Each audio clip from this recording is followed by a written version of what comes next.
So Wesley is the president of Students for Liberty. So if you're students, please look out for him after that.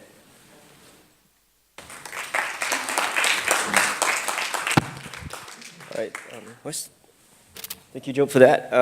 I'll try to run this through really quickly because I know we're all dying for dinner and we want to go and eat. So for those of you who don't know, Students for Liberty is actually the organization that supported the Imagine conference. And we are actually a student-led organization that wants to continue the intellectual tradition of classical liberalism. And here are some of the things that we do. So my presentation today is about why you should join us, what do we do, and who we are as an organization. So Students for Liberty, at Students for Liberty, we seek to develop and educate and empower students to become the next generation of leaders by inculcating the values of leadership, responsibility, and following the intellectual tradition of classical liberalism. We are one of the largest student-led organizations over the world. We have trained over 60,000 leaders in over 7 regions. So that's the 7 regions over there. And we have a rich network of business leaders, thought leaders, and academics. Some of them, namely John McKay, who's the founder of Whole Foods. We have Charles Koch, who's the founder of Koch Industries, and of course the amazing speakers here who are sitting at the 2 front rows of this lecture theater. So what this means is also that we have access to innumerable opportunities for leadership, development, and education, which we send our students to. So here are some of the events that Students for Liberty pushes across the world. So SFL in Hong Kong has hosted Yeonmi Park, and these are the various international regional conferences that Students for Liberty puts across around the world. And of course, this isn't just some of the, because Singapore, despite us being a small region and a new region over here in Singapore, it doesn't mean that these are the events that are kind of specific to these regions. I have personally experienced the opportunities myself. So here we had lunch with Daniel Hannan, who is the member of the European Parliament. That's me over there having tea with Jim Thompson, who's the founder and chairman of Crown Relocations. That's Steve Baxter from Shark Tank Australia.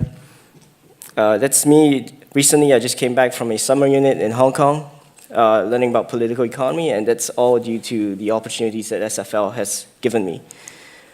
And some familiar faces that I've managed to meet. So imagine being a part of this organization, meeting your friends overseas, and attending amazing conferences like these.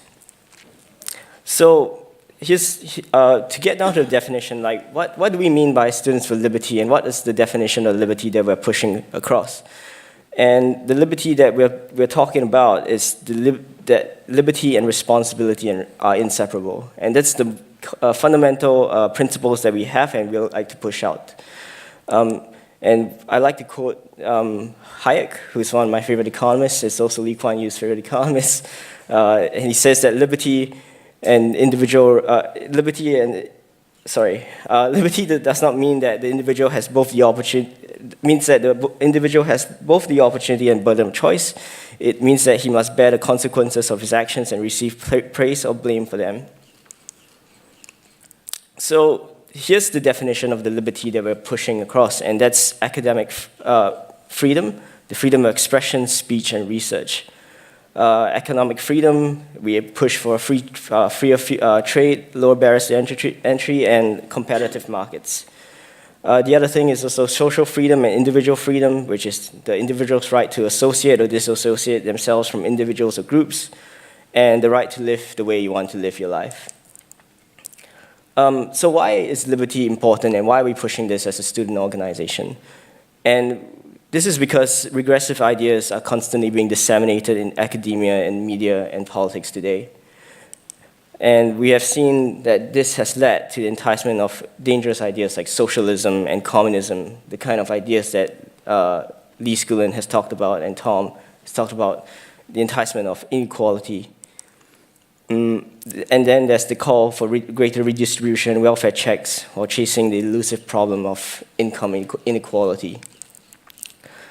So this is another quote by Hayek. It says that responsibility often evokes the hostility of men who have been taught that it is nothing but circumstances over which they have no control that has determined their position in life or even their actions.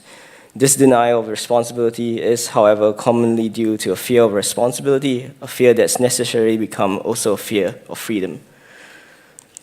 So this is the kind of message that is being disseminated in Singapore. It's not isolated in Western academia or Western societies. We have seen academics push out ideas like what inequality looks like in Singapore versus what Lee Kuan Yew said 50 years ago when he built this country, and he said that he fears complacency, and when things get better, people want more for less work.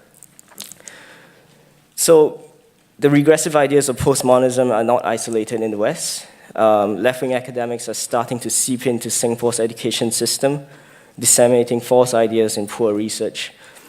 We have people talking about social justice in Singapore, virtue signaling, telling us that it is Chinese privilege that has enabled the Chinese to be where they are today and suppress certain races, that our success is not due to individual effort, but systematic advantages or systematic oppressions that keep other races down there.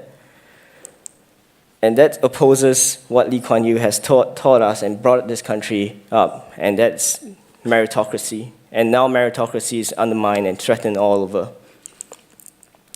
So it is important to remember that this, for those of you who don't know, this is the Proclamation of Singapore, and the last paragraph actually read that Singapore is founded upon the principles of liberty and justice and ever seeking the welfare of her happiness, of her people in a more just and equal society. So the idea here is that Students for Liberty, we want to inculcate the idea of responsibility and leadership, and that we want to tell students and people that principles matter, and that your predisposition is not an excuse to blame the world or dwell in self-pity. And this is because with bad ideas and bad principles, it begets poor leaders, which begets bad policies and a bad future for us all. So we have to remember that 50 years ago, Singapore was just a developing nation with little resources. We had no natural resources, and we built this country on the assumption that no one owed us a living, and that it was on the backs of our forefathers that we had to strive and work hard for our future to usher in a better future for us all. So that is what Lee Kuan Yew has strived for and talked a lot about, that he advocated meritocracy, leadership, and self-responsibility. Without that, I don't think Singapore would be where it is today. So that is why the preservation of individualism and liberty is imperative to the future of Singapore. If we want future leaders to have the idea of liberty and self-responsibility, we have to continue the intellectual tradition of classical liberalism. So your future begins with you. You have to treat yourself like you're someone responsible for helping. If you're sick and tired of just being another cog in the wheel, going through the motions of life, and not knowing what you want to do, then join us, because we are here to help you find out your individual agency, to take action, and find out how you can be a better person tomorrow. So with that, I'd like to close by saying that if you guys are interested, if you have more questions about Students for Liberty, if you'd like to build your future and change the world, come meet me outside. I'll be here to answer your questions about Students for Liberty and what your opportunities we have. And with that, I'd like to close off, and thank you.